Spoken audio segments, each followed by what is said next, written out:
Welcome back, my degenerates. It is week 11, and today I'll be going to be giving you my small risks and big rewards for the games ahead.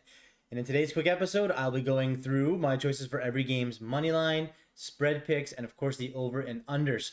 For those following along, I will always use Proline Stadium bets to preview the odds because I'm about to keep it Canadian, eh? So it's time to beat the odds. Let's go.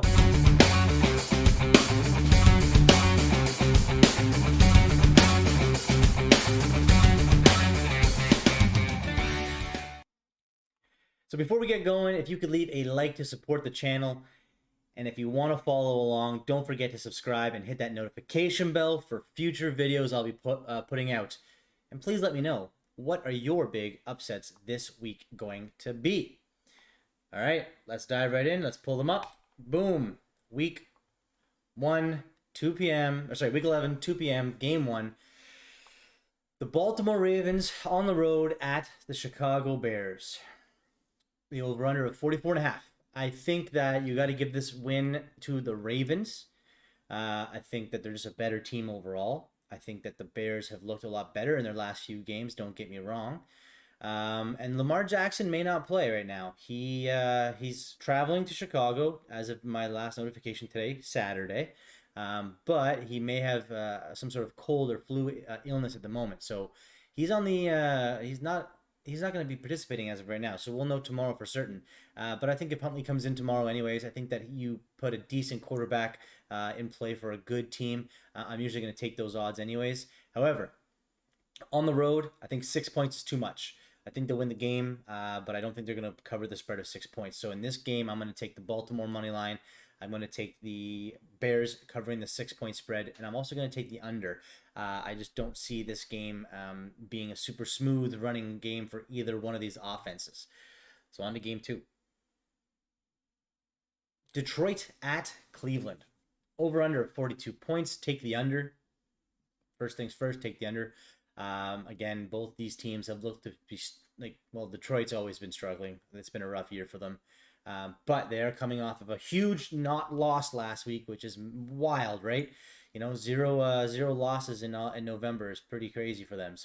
But I think 13 points is a lot here as well. So I think Cleveland's going to win the game. They're at home, whether Baker can play or not, or if he starts the game and doesn't finish as he has been doing, which God, Baker, figure it out, please. The offense looks weird. Chubb's back, so it seems. He should be back. Dearness Johnson should play. Maybe a little bit, and Felton's back as well. So the run game should be pretty easy to establish on Detroit's defense. Give me the Cleveland money line, but I'm gonna take the Lions to cover 13 points. I think that's too much. They've been keeping it close with decent teams, and I'm gonna take the under as well on the 42 points. Green Bay at Minnesota. Right off the hop, give me the Vikings. Green Bay's favored on the road. This is a pick 'em. The Vikings are +1 at home with an over-under of 47.5. I just don't think that the Packers are nearly as good as their record, and I don't think that the Vikings are nearly as bad as theirs. You have a division matchup. I think that the Vikings have lost a lot of close games that they probably shouldn't have lost. And Green Bay just doesn't seem to be lighting things up. They don't seem to have that spark. Now, this is going to be a weird game because we're going to get to see a game where A.J. Dillon is the starting running back for the Packers from the get-go with Aaron Jones out. But give me Minnesota money line. I think they can upset and they can win at home. Keep this division a little closer than it is currently.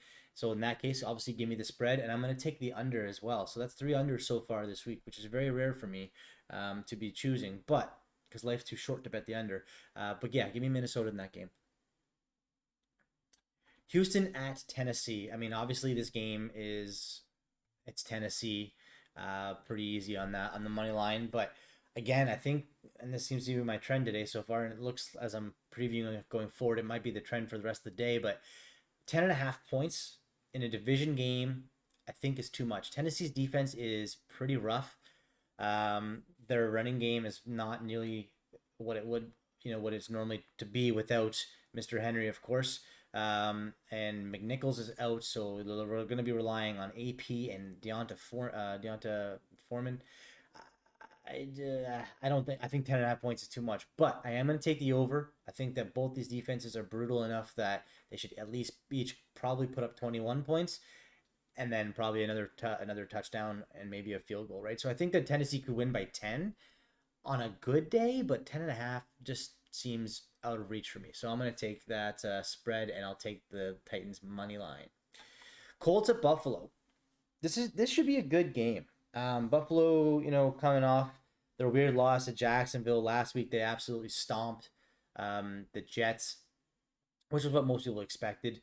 Over 49.5, give me the over. I think that both these offenses are going to be able to move the ball enough that they'll be able to put up these kind of points.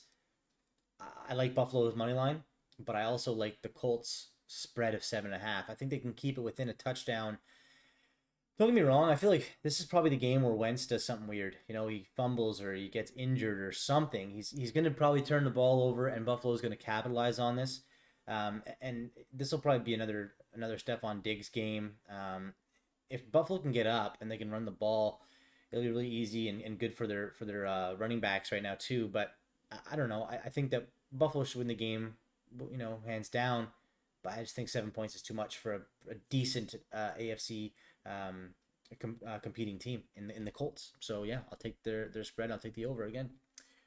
And next game. Miami Dolphins at the New York Jets. NFL's game of the week. I'm just kidding. This is going to be brutal. Okay, so the Jets are 3.5 underdogs at home with an over-under of 44.5. Give me the over. I think,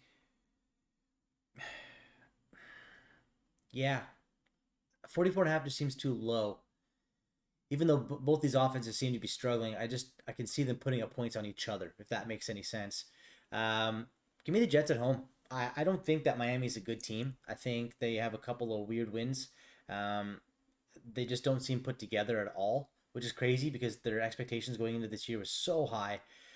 And Joe Flacco starting at home for the Jets, which is going to be strange to see the reigning Super Bowl MVP out there slinging the ball. But Michael Carter is a huge threat.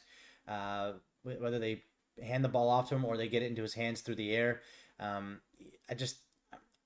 think the Jets can win this game at home, and I don't think that Miami should be favored in the NFL at this point, even against the Jets. So Jets money line, Jets spread, and I'll take the over in this game as well. AFC East. That division is just the Patriots anyway, so it doesn't matter. Okay, this is a good game. Saints at the Eagles. This game last week. It was Philadelphia and Denver, and I felt like those two teams are so similar and even that it was a pick 'em, and I went with the plus points. I think New Orleans is a better team than Philadelphia. I don't care that they're getting the home field advantage of the 2.5 points at home. Give me the under 42.5. I think that this should be probably a messy game, a good defensive game. Like Philadelphia, the way they can win a game is by establishing the run, and I just don't think you can run on New Orleans. New Orleans' offense is struggling with Trevor Siemian behind the center, but I just think that the run defense for New Orleans is just going to be too much. They're going to put pressure on Jalen Hurts to go out there and make plays, and we've only seen that a couple of weeks out of the year so far where he's able to establish himself and get that done. So I'm gonna take this. I'm gonna take the Saints money line. I'm gonna take that nice payout, 2.24, and I'm gonna take the positive spread, of course, 2.5, and give me the under. Man, a shout out to Pat Mayo. He's a rule he lives by, and I've liked it since I heard him say it. Is if you can get 3 points for the Pats or for the Saints, you just take it. They win games, they win close games, and they'll lose close games. They stay within that field goal almost every time that they play. So give me the Saints. San Francisco 49ers are at the Jacksonville Jaguars. West Coast team coming all the way to the East. Never easy to travel, but I mean, these two teams, not to say that the Niners are a great team, they're a good team, and they seem to be kind of getting things going, which is nice to see. See Kittle out there and Deebo Samuel being a man. 6.5 points I actually have it marked that I'm going to take Jacksonville on the spread, but I'm going to flip that. I think that San Francisco can win by a field or by a touchdown, and I'm going to obviously take their money line, and I'm going to take the over. I think that Jacksonville has looked a lot better the last couple of weeks. They seem to be playing the game of football in a sense that they actually want to show that they can compete. However, San Francisco's rolling, and they're going to run all over Jacksonville. And it's going to be the Debo Samuel show, and it's going to be the George Kittle show, and it's going to be a Jimmy Garoppolo game. Yeah, give me the Niners across the board. I'm changing this mid video, and I'm taking the over. All right, next game. This game is so weird. I'm probably not putting any actual money on this one. Carolina is hosting the Washington football team. Cam Newton is getting the start. They give him the nod to go ahead and get things done and see how this goes. Washington coming off a very big win against Tampa Bay. So I'm pretty sure the line for this was Carolina 2.5 before they both won their games last week. And then Carolina got the bump. So to me, that's saying that people think that Carolina beating Arizona was more impactful and more meaningful than Washington beating Tampa Bay. And to me, I find that's backwards. So right off the hop, give me the 3.5 points for Washington. I think that stretch, that difference, should have went the other way around. They should have made the spread closer in this game. Carolina's at home, and Cam Newton looked pretty good. Don't get me wrong, but Washington's defense seems to be doing good, playing better than they were at the beginning of the year, thank goodness. However, Chase Young is out with the ACL for the rest of the year, so that could be a huge factor, of course. I don't know. I think Cam coming back last week was kind of fluky. Maybe he can prove me wrong, and for his sake, I hope he does. But I don't think they're going to get it done. Give me Washington to cover the spread, but I do think that Carolina should be able to squeak out a win at home. Yeah, and give me the under. Messy game, defensive game. Both these offenses are trying to get things done. CMC is looking better, obviously too, which is nice to see. But I don't know. It's probably just not enough to cover 3.5 anyways. This game, again, a weird one. I don't know. I'm not going to be putting money on this one, I don't think. Cincinnati and Las Vegas, to me, they seem like so evenly matched. Again, that's why it's a pick 'em. You get a +1 for Vegas at home, an underdog, and the over 50.5. Give me the over. Both these defenses are looking, straggly. The offenses can both put up points. I give me Vegas. Strictly on the fact that I think both these teams are super similar. Again, very similar to Philadelphia and Denver last week. Both middle of the pack, around 14 to 17 overall teams, in my opinion. I don't know, maybe like 12 to 15.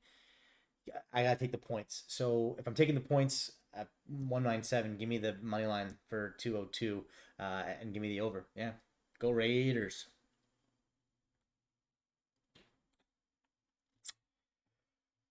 This is also a pick 'em, and this has got some big implications for one team, and not so much for the other. So it's really swaying my pick here. Arizona goes into Seattle. You have a division rival game. Seattle is a 1-point underdog at home with an over/under 47. Give me the under. Kyler Murray's probably not playing, and as we've seen, that's a big deal for Arizona. But their record, I think they're still 8-2, or 8-3, sorry, and I just don't think that they don't give a hoot. They don't give a hoot about losing a game to Seattle in this case. They're still leaps and bounds above Seattle in this division, and it's probably a look ahead for whenever Murray gets back. They don't need to rush him back. He can take some time and get healthy. If they lose this game, sure, but they could probably go in and win it as they're favored. But because it's a pick 'em, give me the home team. I think Russell Wilson got rushed back last week, did not look good. An extra week of practice, an extra week of running reps with the guys. I think he should come out swinging and look a lot better than he did last week.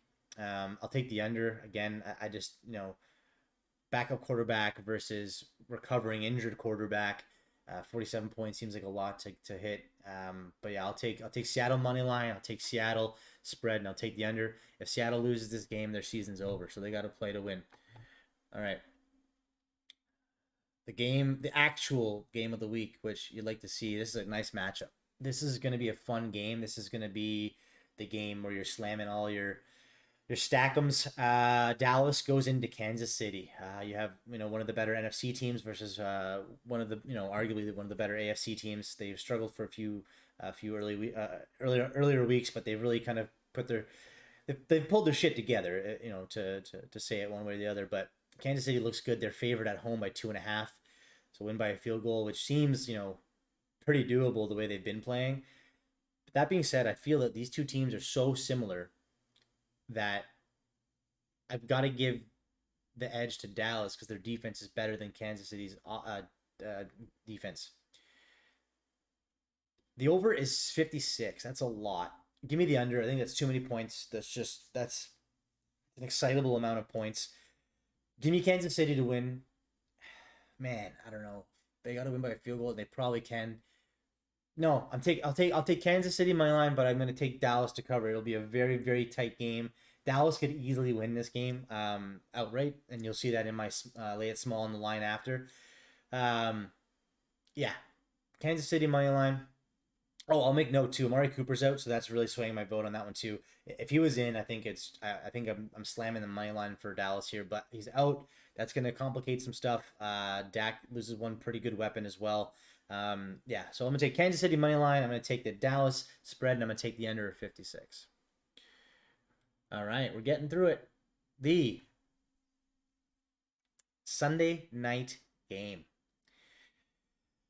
Okay, this one's a weird one too. Pittsburgh goes into LA to take on the Chargers. Chargers are favored at home by 5 points with an over-under of 47.5. 47.5. Yeah, give me that. I'll take the over. This could very well be a Herbert ceiling game. He could come out and just torch the Pittsburgh Steelers. The Steelers tied the Lions last week. Just a quick reminder to everyone out there. They don't look good. Big Ben's probably not in. Mason Rudolph looks like he was just struggling to get his job done. Chargers defense. Bosa is actually, he may be out with COVID, which is tricky. So we didn't hear the exact ruling on that one. So that could actually, smoothen things out for Pittsburgh. But Pittsburgh's running the ball like better and better and better, which the Chargers defense is not phenomenal. Am I talking myself out of this one? No. Okay. Chargers are going to win the game. If they can't beat the Steelers, who just tied the Lions, then the Chargers are significantly worse than I actually thought they were. And I know when they barely beat Philadelphia, I told myself the same thing. I got to stop betting on the Chargers. Maybe they're not as good as I thought they are. But if they can't beat the Steelers by 5, go home. You're done. Get out. That division's too crazy, and you cannot hold your own if you can't beat a very injured Pittsburgh Steelers team. So give me the Chargers, money line, give me the spread, and give me the over. My nose is just so dang itchy. Last game of the week. Monday Nighter. Woo, woo, woo, woo. The New York Giants going to Tampa Bay, Florida to take on Tom Brady. Everyone knows the Giants just beat Tom Brady, right? So it's simple. Just pick the Giants, right? Imagine. Man, Bucks are favored by 11.5. That's too many points. Too many points. They just got dummied by the Washington football team. Another AFC East bad team. The Bucks should win, so give me the Bucks money line. That's the real safe bet. I'm probably gonna throw $5-10 on the Giants money line upset though. Literally, Tom Brady just seems to have a weird bad luck against the Giants in general. Saquon is of course on the fence. Like, my God, are you gonna come back, buddy? Like, just if you're not coming back, just call it a season, and then just lose some games and get a better pick next year. Tampa Bay money line. Giants going to cover the 11.5, and I'll take the over of 49.5 as well. There we go. Bada boom, bada bing. Those are your money lines, your spreads, and your over-unders. So now, my send-off for you, again, it's my nose, freaking dog hair or something. Before ending this episode, I always like to give you my lay it small on the line, my risk it for the biscuit, you might say. So here is a 3-6 parlay that you can risk to win some big cash money. This week I'm gonna be plugging in a couple of money line underdogs and a spread that just always seems to slam the right way, as I already mentioned earlier. So let's go. I'm going to pull it up now. Bada boom, baba booey. All right, so again, Minnesota at home. I think they can upset the Packers. The Packers are not looking as good as they should. Again, I think their record is not a clear indication of how they've been playing football. And again, the exact opposite for the Vikings. I feel like the Vikings are the best team with the worst record. Best team with the worst record. And give me the upset. That pays 202. And again, I'm taking the Saints to beat the Philadelphia Eagles. I really do believe that the spread here is wrong. I think that Philadelphia is a good team, but they're not as good as New Orleans. I think New Orleans can go on the road, shut down the run that Philadelphia needs to establish, and really just go out there and beat them. That pays 204. I'm picking Las Vegas to upset the Bengals, which I put upset in quotations because it's a 1 point pick 'em. But give me the home team. Both teams are looking a little worse for wear, and I think it's just a war of attrition. And give me the Raiders at home for a payout of 202. And then lastly, I'm gonna take the Dallas Cowboys. And I'm realizing now that I thought I picked the Saints. Okay, I didn't pick the Saints to win. I picked the Saints to cover the spread of 2.5. My apologies, team. So give me Dallas to beat Kansas City on the road. Payout of 219. Dak and the boys going to get things done, and put Mahomes and the Chiefs in another. That's another talking point this week. So there you go. You bet $100, you're going to make $1,823. I'm not going to bet $100 on that. I'm probably going to bet 10. So move that decimal over one, right? And there you go. That is my show. So I hope this video was helpful for you. May the odds be ever in your favor. Thanks again for watching. I'm Dave, your host of Small Risks and Big Rewards. Don't forget to like, share, and subscribe. And above all else, enjoy your NFL weekend. I am out.